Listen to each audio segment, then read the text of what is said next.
Hello friends, आशा है आप लोग काफ़ी अच्छे होंगे और आपकी तैयारी भी शानदार, ज़बरदस्त और जिंदाबाद तरीके से हो रही होगी।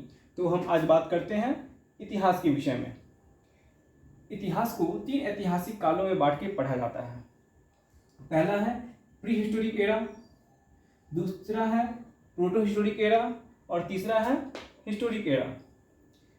प्री हिस्टोरिक एरा को हिंदी में प्रागैतिहासिक काल कहते हैं या फिर प्राक इतिहास कहते हैं। प्रोटो हिस्टोरिक एरा को ऐतिहासिक काल भी कहा जाता है और हिस्टोरिक एरा को हिंदी में ऐतिहासिक काल कहते हैं।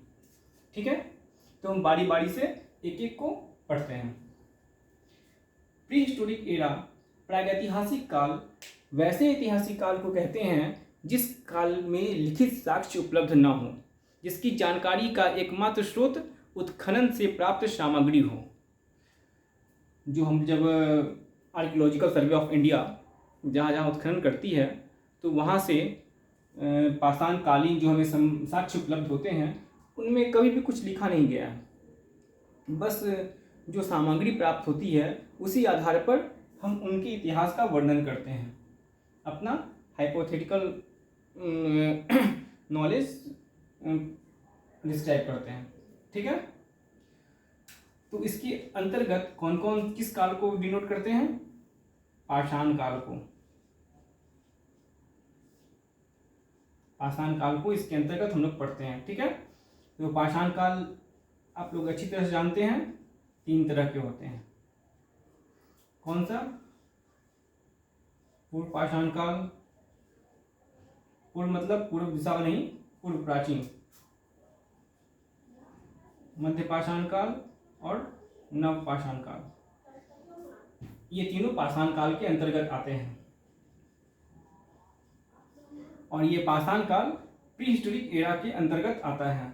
अगर एग्जाम में पूछा जाए प्री हिस्टोरिक एरा का उदाहरण कौन सा है निम्न में से, ऑप्शन रहेगा पाषाण काल, सिंधु घाटी सभ्यता काल या फिर हड़प्पा सभ्यता काल, वैदिक काल,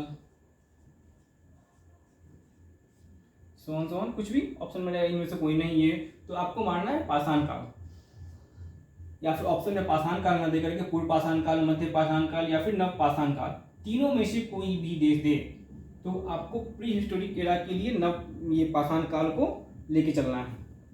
या फिर ऐसा ऑप्शन में डाल दें, क्वेश्चन पूछ दें पाषाण काल या फिर पूर्व पाषाण काल, मतलब तीनों में से कोई भी ले ले, ये किस काल को दर्शाता है। ऑप्शन में ये रहेगा और कोई भी एक डाल दे या फिर तीनों डाल दें, तो आपको लेना है प्री हिस्टोरिक एरा, प्रागैतिहासिक काल या फिर प्राक ऐतिहासिक काल। ठीक है, अब हम बात करते हैं प्रो हिस्टोरिक एरा पे, प्रोटो हिस्टोरिक एरा पे। ऐतिहासिक काल, ऐतिहासिक काल किसे कहेंगे? वैसा ऐतिहासिक काल जिसका लिखित साक्ष्य तो उपलब्ध है लेकिन इसे अभी तक पढ़ा नहीं गया है। जैसे इस काल का एक उदाहरण तो हमारे नीचे लिखा हुआ है, हड़प्पा सभ्यता, सिंधु घाटी सभ्यता का काल। इस काल की जो लिपि थी वो पिक्टोग्राफिक लिपि थी, चित्रित नुमा लिपि। ठीक है, इस लिपि को अभी तक पढ़ा नहीं गया, तो इसकी जानकारी का स्रोत भी क्या है? उत्खनन से प्राप्त सामग्री। जो उत्खनन से प्राप्त सामग्री हुई है, जो क्या ये लोग करते थे, इनका नगर विन्यास कैसा था, कितने डेवलप थे नहीं थे, इनकी जानकारी हमें उत्खनन से प्राप्त सामग्री के आधार पर ही होती है। अब तीसरा पे आते हैं। हाँ, इसमें क्वेश्चन जैसे मैंने इसमें बताया क्वेश्चन का स्ट्रक्चर वैसा ही इसमें भी आएगा। तो अब हम आते हैं हिस्टोरिक एरा पे। वैसा ऐतिहासिक काल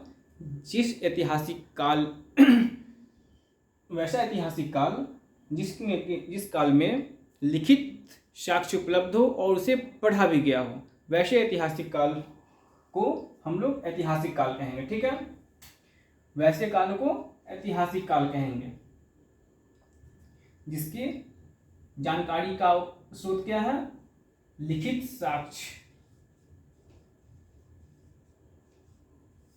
साक्ष्य भी है और उत्खनन से प्राप्त सामग्री भी है, दोनों हैं।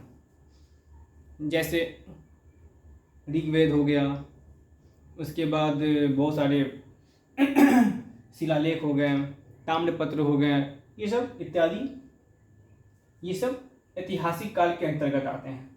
ठीक है, तो आज के लिए बस इतना ही। बहुत बहुत धन्यवाद।